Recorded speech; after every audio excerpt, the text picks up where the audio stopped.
You know what night it is? What? It's a cookout night. Yes. Let's go get milkshakes? Yes. Okay. Absolutely. I'm ready. Let's go. I want a cookie dough one. Big chocolate chip. Oh look, there's an Arby's and then a Zaxby's all before cookout. Wait, is Charlottesville a food desert? I don't know. That's a very good question. We are in machine learning. We could figure it out. Let's do that. That's a great question, Miriam. The U.S. Department of Agriculture defines food deserts as low-income areas that have limited access to healthy food options. The mileage of this definition varies, but we're going to use the definition of what rural areas that are more than 10 miles away from healthy food options and urban areas that are more than 1 mile away from any healthy food option.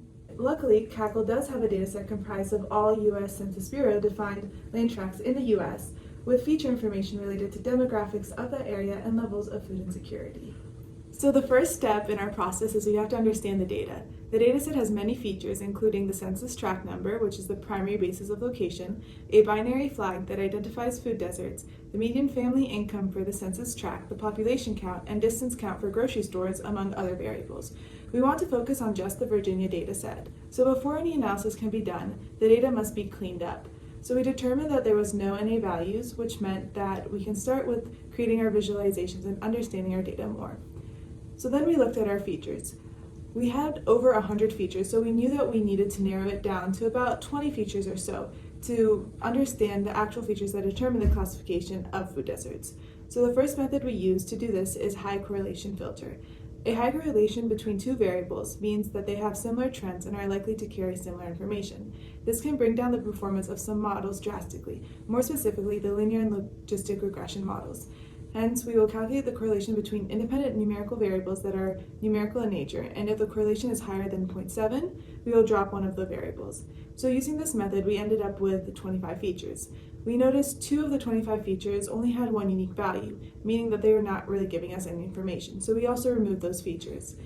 Then we wanted to further it down a bit more, so we decided to look at the low variance filter, which would remove any features with a variance higher than 0.0006. All the variances of the remaining 23 features were extremely low, so no additional features were removed. Hence, we decided to stick with the 23 features.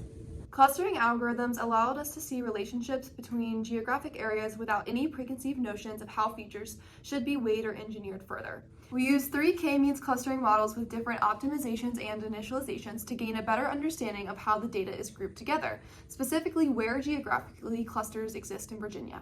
For instance, when plotting the latitude and longitude of cluster label values, it is interesting to see that one cluster, the blue one here, exists in more dense and coastal areas, while the other cluster, green in this instance, clusters exist in less dense and more western areas of the state of Virginia.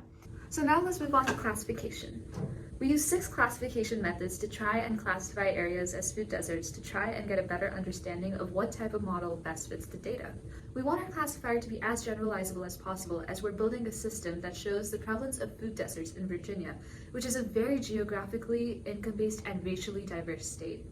Based on the 6 methods tried, we find the polynomial SVM to be best suited for our needs because of its robustness and the fact that it includes a quadratic term to counteract effects of overfitting. Now we can answer our initial question from the beginning with binary classification. The tract of land that encompasses off-grounds housing on JPA is considered a food desert. The areas around Emmett Street and behind O Hill are not considered food deserts. Classification is great, and we found a good model. But the nature of our model is binary. What if we want more detailed output about a tract of land status as a food desert? The answer to this question is regression. Our dataset contains a continuous variable that represents the share of individuals in a tract of land that are classified as living in a food desert. Using this variable as our label, we ran 4 regressors on validation data, observed RMSE values, and chose random forest regressor to move forward with for hyperparameter tuning through grid search and randomized searched. We found a randomized best estimator and were happy with error analysis after finally evaluating this model on the test set. So as far as applications go, we decided to use regression to create a predictor tool that predicts how much of an area lives under the conditions of a food desert. We know that this is especially useful as living in a food desert is a health hazard and should be rectified as soon as possible. This predictor has the capabilities of enabling better city and rural planning in order to create a more equitable society, especially for minority populations that are the most susceptible to be living in these areas. This way, Virginia can take the next step towards creating a truly equitable society for its residents. And there is potential for future work in this area by improving upon the regression and thereby improving upon the predictor in order to plan communities better.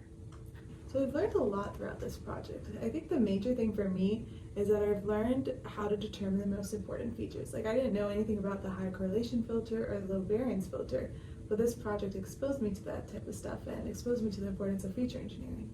Yeah. In a similar vein, I think what I did helped me learn about machine learning. I worked with the data that had to do with plotting the clusters, and the only geographical information that came with our data set was a census tract ID. And I was looking into packages that would make plotting these values easier, and a lot of them were outdated and I couldn't use them. So in the end, I learned how to join another data set with the data set we already have. In the end, we had a data set that we could use to plot the data. I've also learned how projects such as this can really connect you back to the real world when at most times coding just seems impractical and so removed. It really refreshed my worldview in applying coding and machine learning to the real world and made me excited to see what you can actually do to help make the world a better place with what we're learning in class. And I gotta say, working with you guys was really fun. It really taught me the importance of teamwork and coding together and learning from each other, and the importance of communication.